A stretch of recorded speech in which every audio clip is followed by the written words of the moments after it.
1945. World War II is over. Every soldier went home. Every soldier except one. His name was Hiroo Onoda, a Japanese officer, 23 years old, deployed to a Philippine jungle. His orders were absolute. Never surrender. Never stop fighting.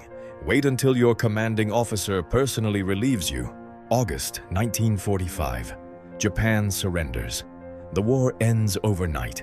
Nobody told Onoda. Deep in the jungle, he heard nothing. No radio, no orders. He did what soldiers do. He kept fighting. By 1946, every other Japanese soldier had surrendered or died. Onoda was completely alone. He maintained his rifle every single day, kept his uniform pressed, not obsession, discipline. 1949, authorities dropped leaflets into the jungle. The war is over. Come out. You are safe. He read everyone. He dismissed them all. His training warned him about exactly this. Enemy propaganda designed to lure him out. 1952, 7 years after the war. His own family sent letters and photographs. Come home, it is over. Still, he did not believe. Only his commanding officer in person could relieve him. His orders had not changed. The war continued. Search parties went in for years. They always found signs of him. They never found him. He was too well trained. 1959, 14 years after the war. Japan officially declared Hiroo Onoda legally dead. His family held a funeral.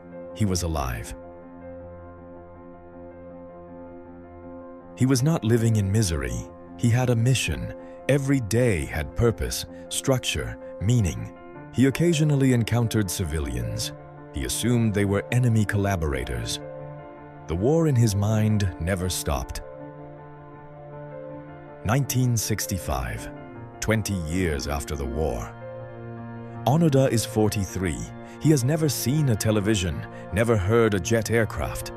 His last companion, Kozuka, is killed in 1972. Now Onoda is truly alone, the last soldier of a finished war. The death of Kozuka makes international news. A Japanese soldier still fighting in 1972. The world is stunned.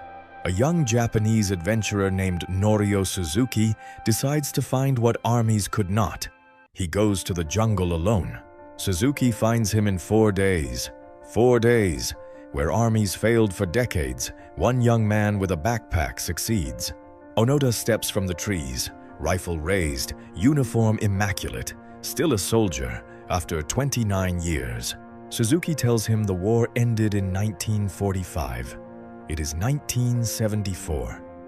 Onoda listens carefully, then explains, only his commanding officer can relieve him.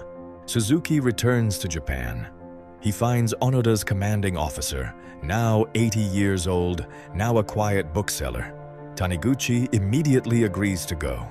Taniguchi flies to the Philippines, walks into the jungle, finds the man who has been waiting for him for 29 years.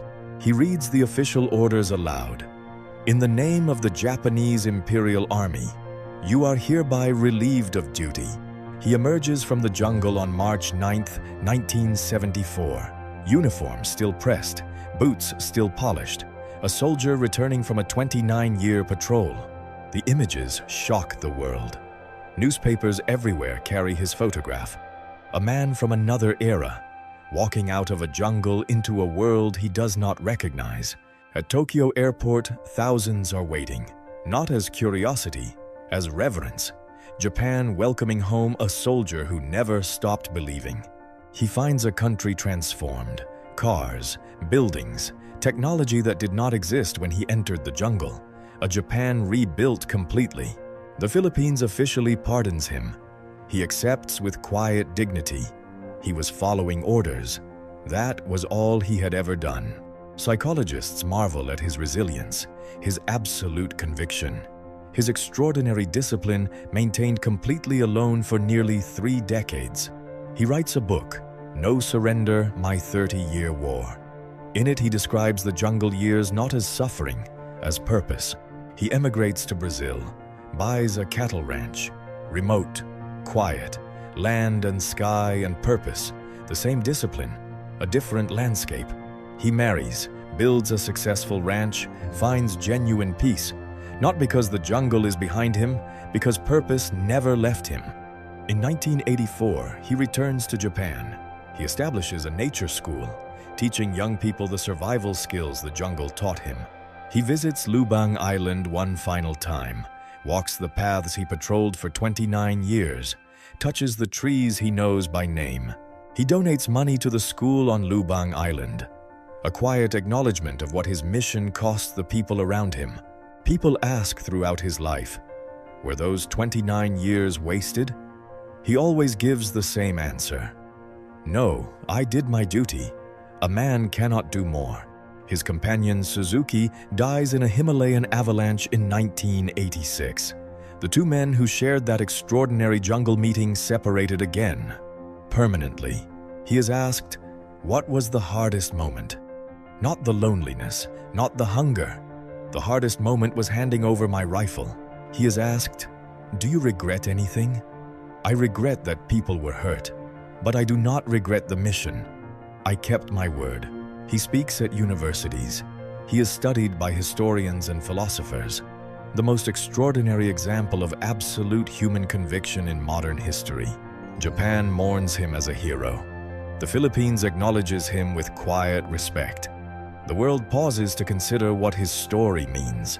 He was the last soldier, not because he was lost, because he chose to be, because his word meant everything. His name was Hiroo Onoda. Remember him. There are people alive today whose grandparents fought in World War II. Hiroo Onoda was still fighting it when those grandparents were already middle-aged.